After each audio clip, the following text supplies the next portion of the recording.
একটা সময় ছিল যখন সন্ধ্যা নামলে পাড়ার মাঠে আলো জ্বলতো না, জ্বলতো কেবল ছোট ছোট স্বপ্ন, জ্বলে উঠতো কয়েকটা চোখ। একটা ছেলে যে বলটা পায়ের নিচে রেখে বিশ্বাস করত একদিন সে খেলবে দেশের হয়ে।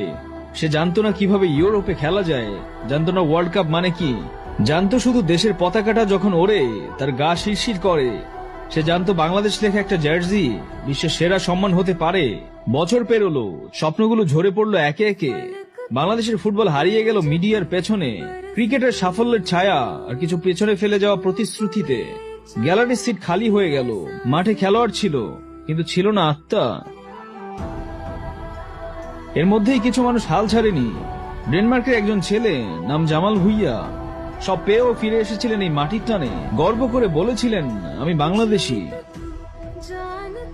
ফিনল্যান্ডে জন্ম তারিক কাজীর, তবু দেশের ডাক শুনে ফিরে এলো মাঠে।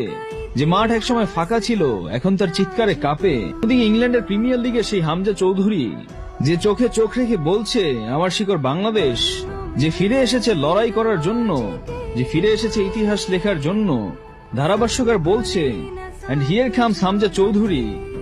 কানাডা থেকে আসছে সমিত সোম, যে বলছে আমি দেশের জন্য খেলতে চাই, আমার পরিচয় শুধু বিদেশি নই, আমি একজন বাংলাদেশী। ইংল্যান্ডের সান্ডারল্যান্ড ক্লাবে খেলা কিউবা মিচেল, যার শরীরে বইছে দুই দেশের রক্ত এবং হৃদয়ে জায়গা করে নিচ্ছে লাল সবুজের স্বপ্ন। ইতালির মাঠে এক তরুণ স্বপ্ন বুনে চলছে, লাল সবুজ জার্সিটা গায়ে জড়ানো ফাহমিদুল ইসলাম। এখন আর বাংলাদেশ একা না, এখন মাঠে নামে বিশ্বাস, এখন মাঠে নামে একটা নতুন বাংলাদেশ, যে বাংলাদেশ হারে না, যে বাংলাদেশ থামে না।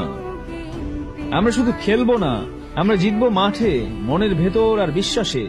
এবার আমরা হারবো না, এবার আমরা বাংলাদেশ হয়ে উঠবো। বাংলাদেশ ফুটবল, এবার ইতিহাস আমাদের হাতে।